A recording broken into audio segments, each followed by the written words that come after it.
Queridos e amados irmãos, muito boa noite. Quero convidá-los então a abrirmos o texto bíblico de hoje à noite em Romanos capítulo 12, verso 2. Então, depois de 5 semanas, nós chegamos no versículo 2. O Léo, hoje, na hora do almoço, estava lá assim, ele me imitando, né? Falou, então, irmãos, falamos sobre as palavras misericórdias. Hoje nós vamos falar só sobre o S, do misericórdias, né? Ele lá. Então, a gente vai caminhando porque o que queremos, né, é aplicar e aprender e colocar a palavra de Deus para correr em nossas arteríolas e artérias, veias, e que estejamos cheios da palavra de Deus. E eu quero convidá-lo então, Romanos capítulo 12. Romanos capítulo 12, versículo 2. Vou ler novamente o versículo 1. Capítulo que nós começamos a estudar agora e que vai nos dirigir na parte prática do Evangelho até terminarmos o capítulo 16. A palavra do Senhor diz, portanto, irmãos, pelas misericórdias de Deus, peço que ofereçam o seu corpo como sacrifício vivo, santo e agradável a Deus. Este é o culto racional de vocês. E não vivam conforme os padrões deste mundo, mas deixem que Deus os transforme pela renovação da mente, para que possam experimentar qual é a boa, agradável e perfeita vontade de Deus. E esse é o nosso texto de hoje. Deus nos dirija para que possamos olhar para esse texto como os primeiros leitores desse texto leram ele. Eu quero dizer que o desafio de pregar esse texto hoje não é torná-lo superficial. Quando nós tratamos de não nos conformar a este século, é muito mais algo interior do que exterior. Esse foi o meu primeiro início do estudo, já percebi isso. Ele está tratando aqui de uma mudança interior, em contraste com uma mudança exterior. Então eu estou aqui não para mudar a aparência de vocês, o aspecto de vocês, mas é para olharmos hoje à noite o nosso coração e transformarmos a nossa mente. É interessante que o apóstolo Paulo era judeu. Quando você lê mente, você está falando do quê? Coração. Então, para o apóstolo Paulo, ele, num contexto judaico, grego, em Roma, esse era o contexto da época, então ele usa a palavra mente, mas ele está falando do nosso ser, da nossa vida. Então, é para lá onde nós vamos mirar, trabalhar o nosso coração, quando a gente olha o capítulo 12, versículo 2. Então, o nosso alvo hoje não é uma aparência exterior, mas é o nosso coração, o local onde nós vamos então trabalhar. Por favor, Gabriel, eu não coloquei em amarelo ali, coloca essa foto. Alguém consegue identificar quem é esse? Quem é esse indivíduo? É uma pessoa, tá? Ele é uma pessoa, ser humano. Não parece um ser humano, mas é. Parece ou não? Qual o nome dele? Alguém lembra do nome? Quem? Não, ele tem um nome, gente, é uma pessoa. Nome e sobrenome. Não sabem? Este aí nada mais é do que Gregor Samsa. Gregor Samsa, personagem do livro de Franz Kafka, que leva o nome Metamorfose. Não sei quantos aqueles, eu sei que minha filha mais velha já leu o livro Metamorfose, né, do Kafka, escrito em 1915. E ele trata de um processo muito legal. Eu fico imaginando esse livro sendo escrito em 1915, o impacto que ele tem, o impacto que ele teve. E esse livro ele mostra o processo que eu vou chamar de desumanização, né? Como as pessoas deixam de se tornar humanas, né? E por que começar um sermão dessa maneira? Porque esse livro, de certa forma, ele se torna uma antítese, ou o contrário do que nós vamos estudar aqui em Romanos, capítulo 12, verso 2, porque enquanto o mundo nos desumaniza, o Evangelho nos dá vida. E esse contraste que nós vamos estar fazendo todo o tempo entre o mundo que nos desumaniza e o Evangelho que nos dá vida. nos dá sentido e assim por diante. A desumanização do personagem é o tema central que se desenrola através da transformação do Gregor em um inseto gigante. E esse processo de desumanização dele é multifacetado e vai ocorrendo em várias camadas nesse livro. Se vocês não viram, né? Coloca aí, Gabriel. A transformação literal de Gregor em um inseto simboliza no livro essa perda da humanidade. Ele está dormindo, ele tem um excelente emprego, e um dia ele acorda. Essa aqui, apaga a luz lá para a gente, botãozinho vermelho lá. Aqui é meio... não ficou tão bom ainda, mas tá bom, né? Pode acender de novo. E aí você tem, né, ele acorda um dia, e ele é um inseto.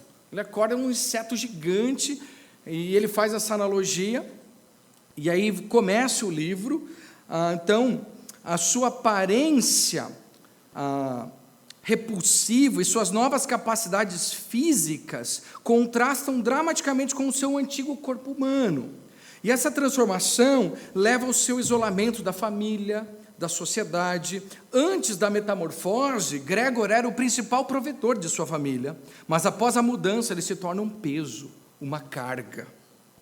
A metamorfose de Gregor não apenas altera a sua forma física, mas também afeta a sua identidade, e ele começa a perder durante o livro, é angustiante, o livro é carregado de angústia, porque ele começa a perder as características humanas, tanto em comportamento, quanto em pensamento, ele vai se perdendo. O autor é triste, o livro demais. O personagem passa de um ser humano com um papel definido, para uma criatura marginalizada e sem propósito, refletindo a fragilidade e a vulnerabilidade da condição humana diante das forças existenciais. A desumanização do personagem não se limita a Gregor, que é o personagem principal do livro, mas se estende a todos em redor. Cada personagem no livro experimenta uma forma de desumanização, seja pela repressão emocional, pela pressão social, pela incapacidade de lidar com a transformação de Gregor de maneira humana e compassiva.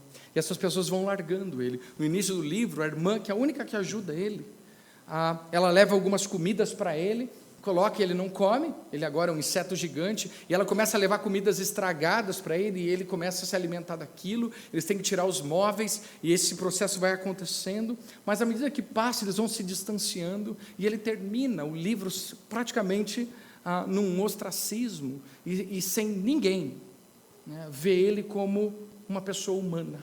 Todos no final querem se livrar dele, né? E o mundo, de certa forma, ele não liga tanto para nós, ele faz a mesma coisa, ele nos desumaniza. Quem pertence ao mundo, ou já ficou certo tempo vivendo em seu modo operandi, sabe do que eu estou falando. Um empregador exemplar, depois de anos dedicado à firma, agora é substituído por 2 jovens ganhando 1/3 do seu salário. Ou um empresário que vê o seu negócio ir à bancarrota em poucos dias, ou uma dona de casa, ou um pai de família, que depois de dedicar uma vida inteira para cuidar da família, é trocada por uma outra pessoa, porque o seu cônjuge não o ama mais.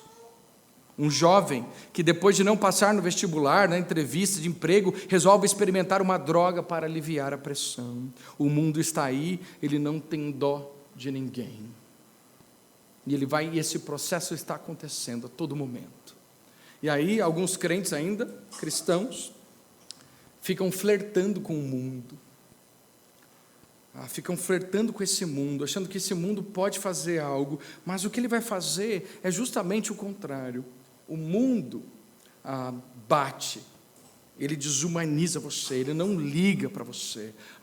O tempo passa e você é simplesmente descartado, para que em uma geração você nem seja mais lembrado. A verdade é essa. O contrário disso é o que a Bíblia nos traz, uma possibilidade de escapar disso, de sair desse processo de desumanização, porque na medida que nós nos aproximamos de Deus, o contrário também acontece. Nós entendemos quem nós somos, o sentido da vida, o nosso propósito, e nós podemos encontrar humanidade em Deus. Afinal, Ele nos criou. E se queremos conhecer a nós mesmos, precisamos conhecer a Deus. O mundo, então, nos desumaniza. Nós só somos um bloquinho dentro da engrenagem do universo. Quantas vezes eu vejo pessoas falando isso, dá uma tristeza, né? Quem é você nas 8 bilhões de pessoas do planeta? Quem é você, uma poeira cósmica no universo? Quem é você? Na fila do pão. Hoje tem sido mais comum, né? Esse. Mas eu posso afirmar, eu sou aquele que foi amado por Deus antes da eternidade. Eu fui aquele que foi objeto do seu amor desde a eternidade. Eu sou aquele que hoje é chamado Filho de Deus, não pelos meus méritos, mas por aqueles que receberam o dom de Deus. É tão diferente o contraste entre o mundo e o que o apóstolo Paulo está nos trazendo aqui. O contraste, então, meus amados irmãos, aponta o que a Bíblia diz faz tempo: há 2 maneiras de viver: a do mundo, que nos conforma, e a de Cristo, que nos transforma. E isso fica muito evidente quando a gente vai ler. E o mundo, ele nos conforma e assim nos desumaniza. O Evangelho nos dá vida e vida em abundância. Então o contraste é muito grande. Eu espero que você possa entender um pouquinho mais profundo essas relações do mundo e do Evangelho. O mundo muitas vezes vai nos colocar na mesma forma. Ele quer pessoas iguais, ele quer pessoas que não pensam, né? Pessoas que seguem. Deus, muito diferente. Ele fala: transformai-vos pela renovação da vossa mente. E Ele começa a trabalhar na nossa mente para que a gente possa se renovar a cada dia. É muito diferente desse processo de emburrecimento. Não, é um processo de renovação da mente. E a verdadeira humanidade e sentido se encontra somente em Cristo. E não há dúvida aqui, e eu preciso deixar muito claro, que Paulo está expondo um modo de vida radical. Aqui ele nos mostra como fazê-lo. Será necessária uma mente transformada para buscá-lo. Você não pode seguir a maré, você não pode seguir o fluxo, você vai ter que remar contra isso. Você vai ter que colocar a sua mente para funcionar. Não é sentar na frente da TV, desligar o cérebro, que é o que a maioria das pessoas fazem, pegar o controle.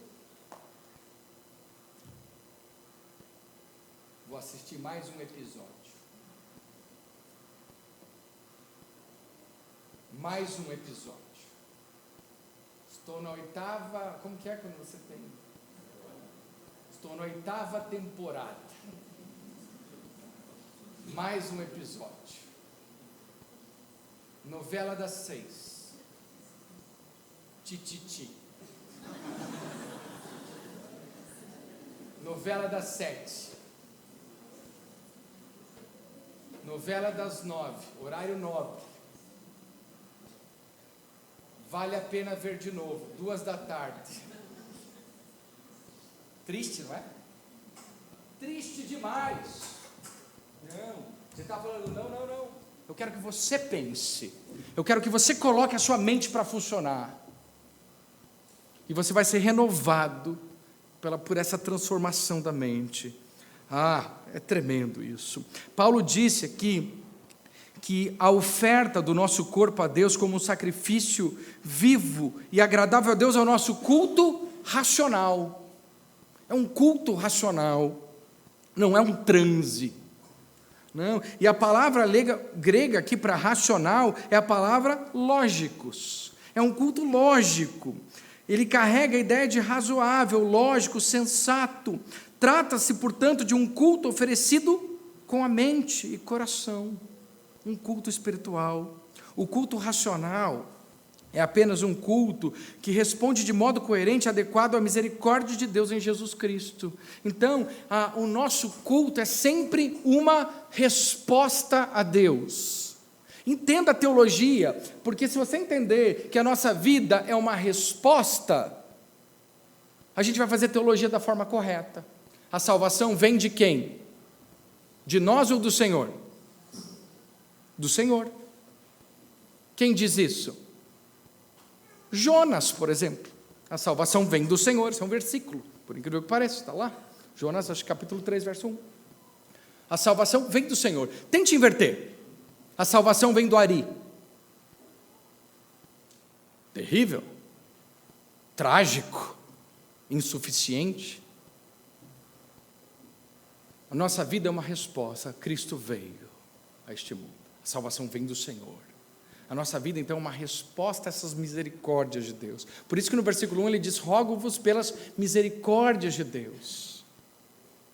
A nossa vida é uma resposta à misericórdia de Deus.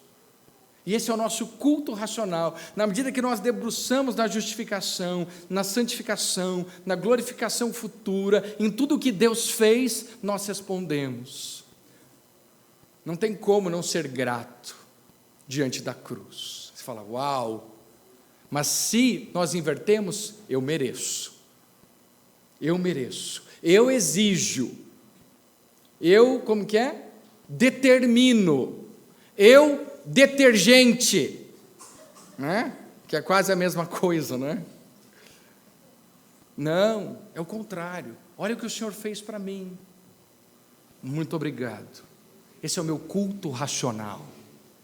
É uma resposta. Ele vem, eu respondo. A nossa teologia é construída todo tempo assim. Deus faz, eu respondo. Deus faz, eu respondo. E a gente vai trabalhando. É assim que a gente trabalha. Trabalhar a mente, trabalhar o coração. É lógico isso. E a seguir no versículo 2, então, versículo de hoje, ele passa a apresentar o meio, o resultado do compromisso com Cristo. A gente vai olhar só o comecinho hoje. Rogo-vos, então, que, como ele está dizendo aqui, não vivam conforme os padrões deste mundo, mas deixem que Deus os transforme pela renovação da vossa mente. Há duas palavras aqui que regem esse versículo. A primeira delas é conformação. Não vivam conforme. E a ideia aqui, a palavra grega é esquematizo, é o esquema. Por isso que o sermão é, não entre no esquema. Então, esse é o título. Então, a gente tem essa palavra. Não vos amoldeis ao esquema deste mundo, mas sede transformados. E a palavra transformados aqui é metamorfose. Uma mudança total, interior. Não é uma capinha. Não, é uma mudança que vem de dentro para fora. E o que isso quer dizer? Duas maneiras de viver são apresentadas, a do mundo e a da vontade de Deus. A primeira remete a se moldar. Você não muda nesse processo, você se molda, né? Eu não sei se tem ali, coloca lá o próximo aqui para ver se é esse mesmo. Não. Tá, mas pode deixar isso aí. Porque Paulo nos chama para reconhecermos e rejeitarmos o modo de pensar, de sentir e de comportar-se que caracteriza o mundo e para adotarmos totalmente a vontade de Deus em relação ao caráter e à vida. Então, a gente vai ter que escolher. A gente vai perceber que não dá para ficar no meio, em cima do muro. Não dá para ficar em cima do muro. A gente vive num mundo que a gente precisa ser intencional, porque a maré vai nos levar. Ou você rema contra a maré, ou você rema a favor da maré, mas aquele que nada faz, vai com a maré. E ela vai te levar. Então, você precisa viver um cristianismo intencional. E a gente vive agora numa época chamado pós-modernidade, e quem vai trazer o mundo, o sistema mundano que nós vivemos, é esse autor aqui, vocês conhecem ele? O Bauman, né? Zygmunt Bauman. E ele vem, então, fazendo uma série de críticas ao que nós chamamos pós-modernidade, e ele desenvolveu a ideia de uma modernidade líquida, onde a verdade, ela não é mais uma verdade absoluta, é a minha verdade, é a sua verdade, e assim por diante. Porque quando a gente se trata de modernidade, a gente tinha uma ideia, né? Eu rejeito a verdade. Essa era a discussão no século XX. Vamos falar sobre a verdade, eu não quero a verdade. Eu nego ela. Mas isso foi tão catastrófico para a sociedade, que em 1980 eles resolveram, gente, não vamos esperar virar o século. Vamos derrubar o Muro de Berlim, vamos começar uma parte nova. E aí, a partir dali, eles começam, então, a construir um novo conceito. chamado pós-modernidade, que começou 20 anos adiantado, na qual agora não era mais entre a verdade ou não, era qual verdade? E aí a verdade se torna fluida, líquida, é minha verdade, a sua verdade, e assim por diante. E ele então, ele vem trazendo essa ideia, na qual há um enfraquecimento das instituições, família, igreja, escola e assim por diante. E ele vem então trazendo o que ele chama de instituições zumbis, instituições doentes. Pode notar, o que é falado da família hoje? O que é uma família hoje? Marido, esposa, filhos? Isso é falado hoje? Isso é verdade, segundo as Escrituras. Mas o que é verdade no mundo? Marido, esposa, filhos? Fale isso para você ver. Seu patriarcal, não sei o quê, e vem 20 adjetivos atrás, né? Me ofendendo, né? É ou não é? E provavelmente, se você ousar falar a verdade, por quê? Porque não existe mais uma verdade. Existem muitas verdades. E aí você tem LGBTQIA, e é infinito. Eu cheguei a essa conclusão. É infinito. E a gente está vendo absurdos hoje. Absurdo. Atingindo as crianças, os jovens, adolescentes. E pessoas também. Por quê? Porque as instituições se tornaram zumbis, doentes, e que por isso não cumprem o seu papel. O que ele vai descrever é um mundo de incertezas e instabilidades, é um mundo de autonomia, ao mesmo tempo, porque as pessoas se tornam egoístas, isolamento, não pertencimento, e nesse mundo fragmentado, as relações são temporárias, as interações são virtuais, a identidade é fluida. Isso se chama desumanização. É o que o mundo está fazendo hoje. Ele vai desumanizando você. Você é menina ou menina? Não, você não é nada. Parou para pensar que esse é o mundo que você vive? Você é menina ou menina? Não. Não dá para saber. Não há identidade no mundo. Não é? As relações são temporárias. Hoje em dia, você não precisa se casar. Vai lá no cartório, faz um joinha lá. Faz um joinha lá. Isso é casamento? Casamento é pacto. É pacto. Eu vou até o final. Eu estou aqui, colocando a minha vida aqui, na saúde, na doença, na fartura, na pobreza. Todos os momentos eu vou até o final. Eu fiz um pacto, é uma aliança. É muito diferente que como que é o nome? União estável, amizade colorida. Que mais? Namorido, né? O meu namorido. O que é isso? E todas essas esculhambações que não servem para nada, a não ser criar mortos-vivos diante de Deus. As instituições estão se enfraquecendo. As relações hoje são temporárias. As interações são virtuais. E aí a pessoa se gaba que ganhou 500 amigos no Facebook. Ou que tem 17,8 mil amigos no Instagram, não sei se dá para chamar de amigo, né? No Instagram. E as pessoas são instagramers. O que isso quer dizer, um instagramer? Que come grama? Não é nada. Nossa, estou terrível, né? Depois de 40 a gente faz esse tipo de piada, tá, pessoal? Mas não quer dizer nada. Interações virtuais.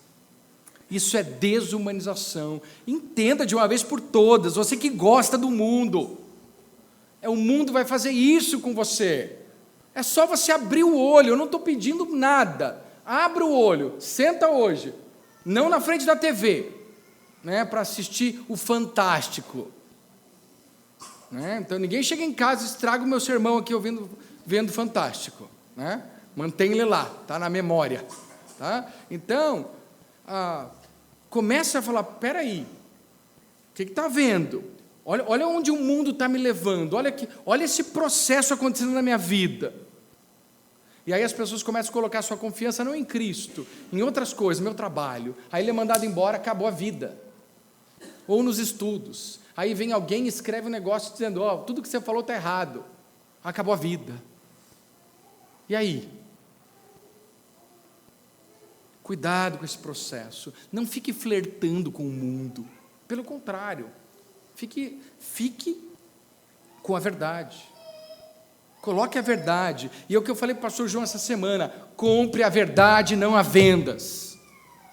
Pastor João, é isso que nós vamos fazer. A gente comprou a verdade, a gente não vai vender, a gente não vai negociar a verdade.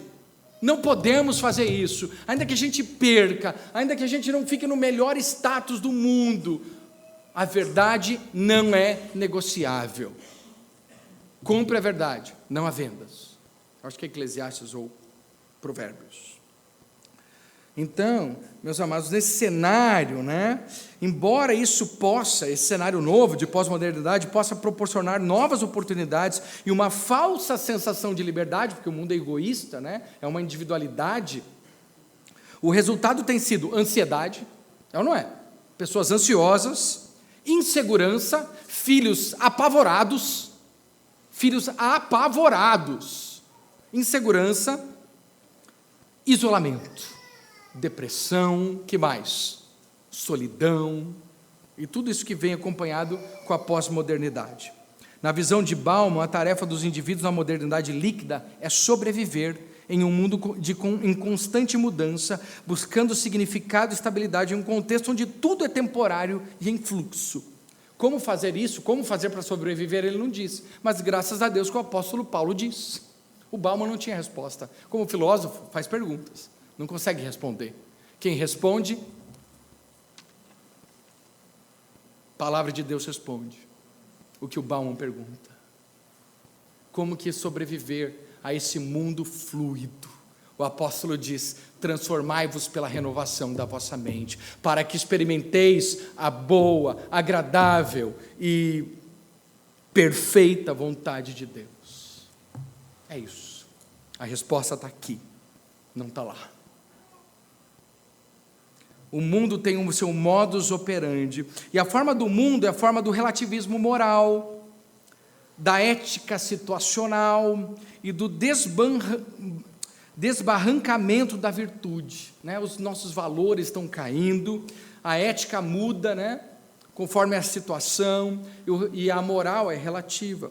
Um cristão autêntico é alguém que não põe o pé nessa forma, não se amolda ao esquema do mundo, mas se transforma pela renovação da mente. É ali que encontramos um chão firme, significado e propósito para a vida. A nossa vida está baseada na verdade, e essa verdade se encontra em Cristo e em sua palavra. A forma do mundo é um esquema que muda todo dia, a palavra de Deus não muda nunca. Tremendo isso, Imagine que amanhã o mundo vai ser diferente. Pessoas vão vir com ideias novas, teu chefe teve uma outra ideia no trabalho, vai apresentar para você executar, e assim vai vivendo. O mundo vai mudando, a gente se sente num furacão, e de repente a gente encontra a palavra de Deus e fala: isso aqui não muda nunca, e eu tenho um chão firme para pisar, aqui eu construo uma família, aqui eu tenho uma ética no meu trabalho que não muda, aqui eu consigo ter bons relacionamentos, verdadeiros, profundos, cheios de significado. E em vez de entrar nessa forma, para sermos conformados ao mundo, devemos ser transformados de dentro para fora pela renovação da mente. É do coração que ele está tratando. Em vez de viver os padrões do mundo em desacordo com Deus, os crentes são exortados a deixar que a renovação de sua mente, pelo poder do Espírito, transforme sua vida, harmonizando-se com a vontade de Deus. Não devemos querer ser iguais ao mundo, um padrão exterior e sempre mentiroso, que promete e não cumpre. Digo isso porque a alegria é fruto do Espírito e nada nem ninguém nesse mundo pode dar alegria verdadeira. Isso aqui é importante demais, porque a gente está lidando com o nosso coração. Talvez você diga, mas se eu tiver um Fusca azul, eu vou ser feliz. Se o meu marido, então, chegar em casa com um buquê de rosas, eu vou ser feliz. Se minha conta do banco tiver lá uma quantia que seja 10% da mega da virada, eu vou ser o mais feliz do mundo. E assim uma Carol fica indignada comigo, com os exemplos que vêm saindo, né? Então, e a gente fica colocando, mas a gente é uma fábrica de fazer isso, que se eu for isso, eu vou ser feliz, que eu vou ter alegria. Não. A Bíblia diz, o fruto do Espírito é amor, alegria, paz, longanimidade. Isso não vem de você, vem de Deus. E aí a gente responde, Ele nos dá alegria, e a gente vive isso na sua plenitude. Isso é viver, isso é permitir. A minha alegria não vem de uma cerveja, minha alegria não vem de uma bebida, de um restaurante caro. Talvez você vai estar lá comendo um frangão de panela, né? Mas você está ali com a família reunida, e fala, não, isso aqui que é alegria. Isso aqui que foi o que Deus me deu. E a gente é tão ingrato, não é verdade? A gente acha que se eu for lá no Cantinho da Bica, eu vou ser feliz, né? Cantinho da Bica é um restaurante predileto mesmo, tá? Né? E que se eu for no McDonald's e pedir um número 2 com sorvete, tortinha de maçã no final, vou ser feliz. A gente fica inventando essas coisas, mas não é. Não pode ser. A alegria vem de Deus e a gente responde usufruindo dela. É graça, é evangelho. Ele diz, eu te dou paz. Pum, vem lá de cima, paz. Justificados, pois temos paz com Deus. Liga com a misericórdia. Vai lá, gente, exercício mental aqui. Pelas misericórdias de Deus. Então, justificados têm de paz com Deus. Paz vem de quem? Do Espírito Santo. O que acontece? Você está lá dormindo lá de boa, você tem paz, você não está lá, né, comendo as unhas a noite inteira, você fala, eu em paz me deito e logo pego no sono, eu descanso, eu não tenho controle disso, mas Deus está cuidando de mim, e aí você deixa essa paz invadir a sua vida, e a gente responde a ela, usufruindo dela. De uma das formas mais legais do mundo é dormindo, né? Deus te dá uma alegria, você responde isso, não importa a alegria que Ele te deu, aproveite, né? Ele te dá longanimidade, usufrua disso, é fruto do Espírito. Ele te dá mansidão, dê graças a Deus. Ele te dá domínio próprio, louve a Deus. Fala, poxa vida, eu não conseguia controlar isso, eu era escravo disso, mas agora Ele me dá domínio próprio, eu consigo não cair nesse pecado novamente, porque hoje eu não sou mais controlado por mim, mas pelo Espírito Santo de Deus. Está vendo? Essa transformação acontecendo como uma resposta do nosso coração à graça e à misericórdia dEle. Mas olha o quadro, dentro de uma animação tremenda.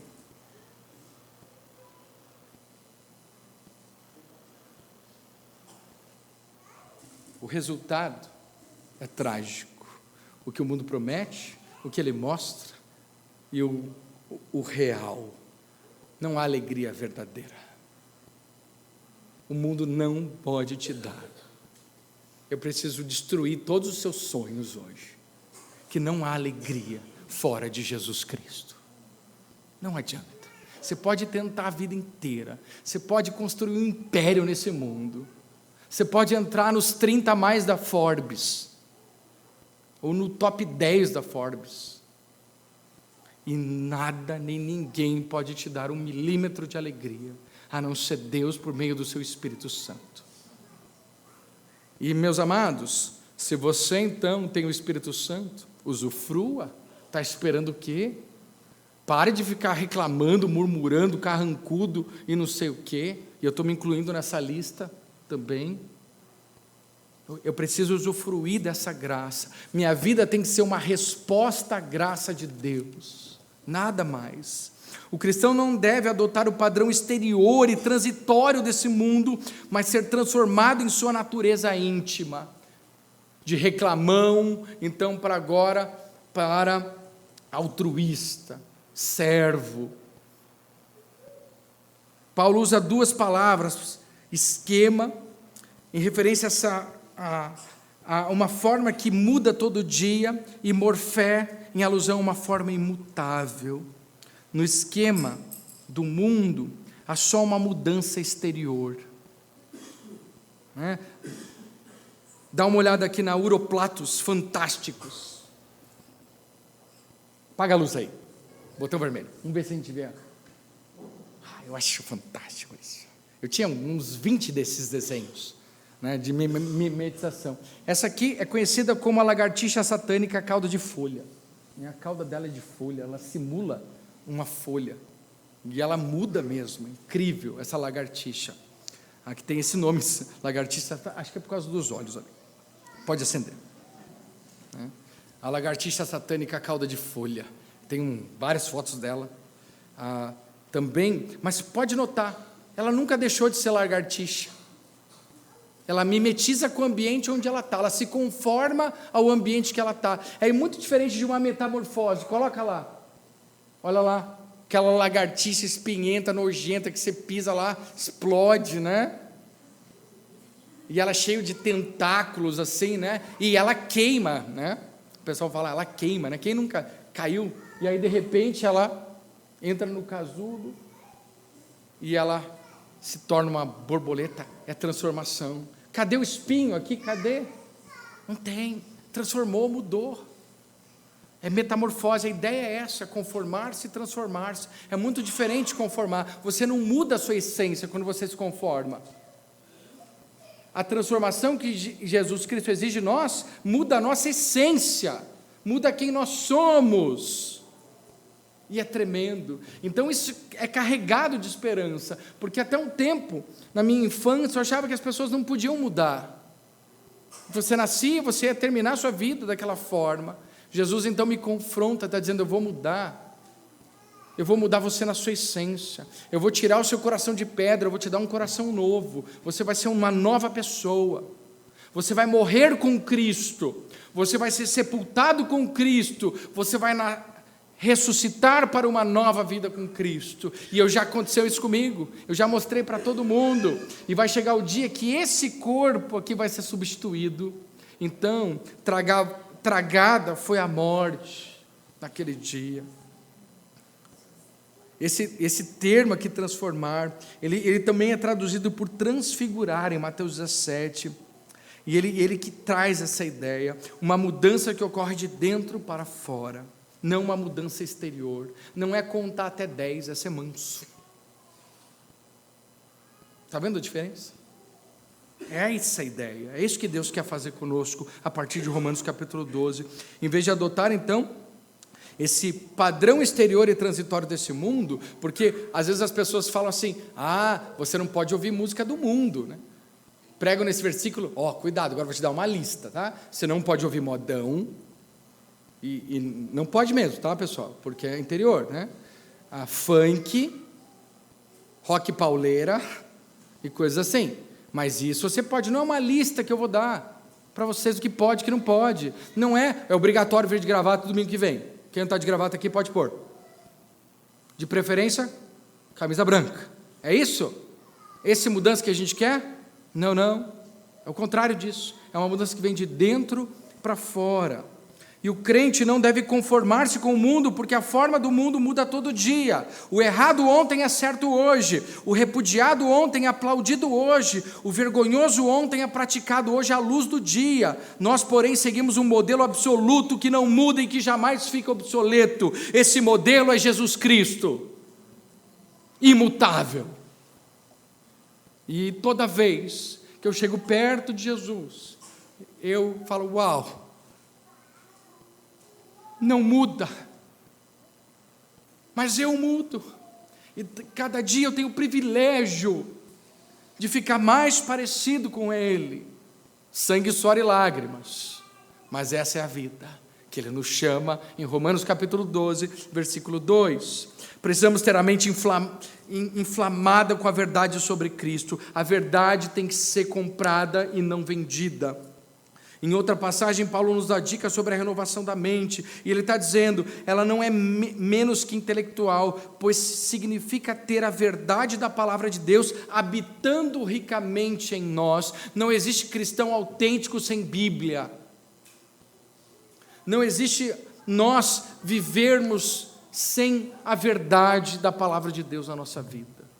E tem que acontecer como aconteceu com John Bunyan, né? Que falaram, se cortassem o John Bunyan, o que escorria? Sangue. Escorria o quê? Versículos, né? Versículos bíblicos. A ideia é essa, né? A gente está cheio da palavra. Meus amados e queridos, contudo, é mais que intelectual, porque envolve as nossas afeições, que é um tema que a gente tem trabalhado muito, o nosso querer, a nossa vontade, nossos desejos, é a nossa vida, nosso coração colocado diante do altar. E aí, tem um poema que eu vou mostrar para vocês, chamado O Altar. Ele é muito lindo, esse poema. Ele diz o seguinte, note lá esse poema. Um altar quebrado, Senhor, teu servo erige, feito de um coração e cimentado com lágrimas, cujas partes estão como a tua mão emoldurou, jamais tocado por qualquer outro artífice como tu. Um coração é tão endurecido que somente teu poder pode cortar. Assim, cada parte de meu duro coração encontra seu encaixe para teu nome louvar. Mas se por alguma razão eu me silenciar, essas pedras continuarão a te louvar. Que o teu bendito sacrifício seja meu e que santifique esse altar para ser teu. Esse poema é a coisa mais linda. E vocês notaram o que ele forma? Um altar, né? Então, é coisa linda. Termino dizendo o seguinte, como vencer a estagnação espiritual, porque a gente precisa trabalhar agora, pessoal, né? Eu estou quase terminando a introdução, os versículos 1 e 2, que é a introdução do capítulo, né? Falta mais um sermão só, para a gente terminar, então, a introdução do trecho que a gente vai estudar. E aí eu preciso que você comece a girar agora a engrenagem. Esse é o quinto sermão, então tem que começar a girar essa engrenagem, tá? Romanos 12, 1 e 2 nos mostra o modo de vencer a estagnação espiritual ou a desobediência contínua, que é a mesma coisa. Estagnação espiritual e desobediência contínua é a mesma coisa, é o mesmo problema. O modo de levar nosso coração a se oferecer com alegria e por inteiro. Primeiro, o que você precisa fazer? Contemplar as misericórdias de Deus. Nossa vida é resposta. As misericórdias vêm, a gente responde. Misericórdias vêm, a gente responde. Eu fui perdoado, eu perdoo. Deus me amou, eu amo. Nós amamos porque Ele nos amou primeiro. Nossa vida é sempre essa resposta, a graça de Deus. Nós não podemos sozinhos, mas em Cristo nós podemos. Então, contemplar as misericórdias de Deus. Se nos falta paixão ou interesse para sermos santos, porque tem gente desinteressada, descompromissada. Isso acontece por deixarmos de contemplar as misericórdias de Deus para conosco. Então, o que a gente precisa é isso, contemplar as misericórdias de Deus. Não há como sustentar um padrão de santidade na vida cristã sem avivar o fogo do coração, pela meditação profunda na misericórdia e na graça de Deus. Precisamos começar a refletir sobre as misericórdias do Senhor. Esse é o primeiro passo. A gente vai fazer isso nos nossos devocionais, geralmente, né? Na medida que nós caminhamos nos nossos devocionais, nas nossas leituras, a gente para sempre nas misericórdias de Deus. Também, o segundo ponto é que não é possível ser morno. Você vai ter que fazer uma escolha, ser quente ou frio, nunca morno. O problema da estagnação espiritual é quando os crentes escolhem a mornidão. E não é possível viver de forma morna. A única resposta racional ao Cristo que nos dá tudo de si mesmo é dar-lhe tudo de nós mesmos. O que Cristo deu por nós? Tudo. Qual a nossa resposta? Tudo. Não tem meio termo. Tem que falar a verdade para vocês. Não dá. Isso dá, isso não dá. Isso eu perdoo, isso eu não perdoo. Isso eu faço, mas isso eu não faço. E as pessoas vão vivendo. Não. O cristianismo não dá para ser morno. Cristo nos deu tudo,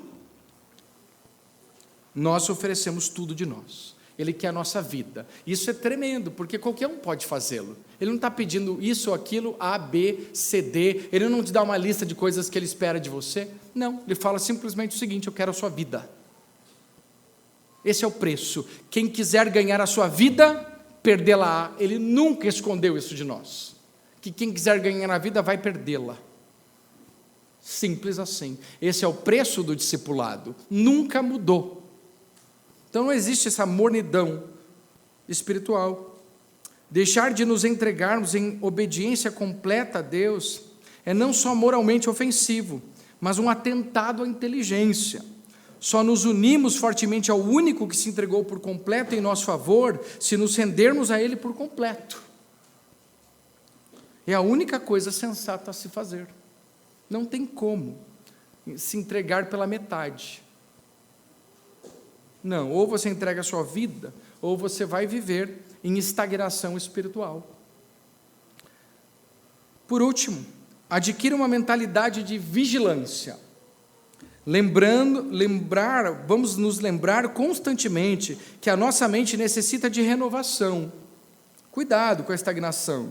Não devemos nos amoldar, fazer as coisas sem pensar. Por que você faz o que você faz? Tem uma razão. Você precisa ler. Mas é porque todo mundo faz. Porque os meus coleguinhas da escola fazem. Porque o meu trabalho é o seu padrão, procedimento. Por quê? Não. Nem ao mundo, nem a um padrão moral novo externo, mas sim ser transformados de dentro para fora. Mais uma vez, isso requer que dediquemos tempo com regularidade para meditar em quem Jesus é e no que Ele fez, e também para refletir em qual seja a vontade para nós nas circunstâncias que coloca em nosso caminho, como Ele gostaria que nos comportássemos e como pode, por meio delas, estar nos transformando. Então, não viver uma vida de casa, boleto, boleto, casa, né? Ou, não, na verdade, trabalho, casa, boleto, trabalho, casa, boleto. Sabe essa vida que você não pensa? Não. Você está dizendo, por que eu fiz isso? Por que eu faço isso? Como foi meu trabalho hoje? Como eu tratei minha esposa hoje? Como eu eduquei os meus filhos hoje? Como que eu estou vivendo a vida? E vai fazendo esse exercício até que vem a ceia do Senhor. E a gente senta na mesa de Deus. E aí o pastor pergunta, como nós estamos vivendo diante desse evangelho? Nesse dia, a gente está afiado. Esse dia, a gente vai entender esse poder que nos transformou. E que transforma a nossa vida. Então, Ele está convidando a você viver essa mentalidade de vigilância. E assim, nós vamos ser transformados pela renovação da nossa mente. Queridos e amados, que bênção. Espero no próximo estudarmos então, fecharmos com a vontade de Deus, que é boa, que é agradável e que é perfeita. Oremos. Pai querido e amado, obrigado, Senhor, pela breve meditação na Tua Palavra, em parar um pouquinho para aprofundar esses versículos no nosso coração. Ó Deus, para que o Senhor nos transforme de dentro para fora. Ó Deus, não apenas uma aparência exterior, mas uma mudança, ó Deus, total e completa, e que serve, ó Deus, para vivermos para a Tua glória. Ó Deus, usufruindo da graça, vivendo, ó Deus, a Tua vontade, que é boa, que é agradável e que é perfeita. Assim, ó Deus, oramos. pedindo a tua ajuda para essa semana, e assim oramos em nome de Jesus. Amém.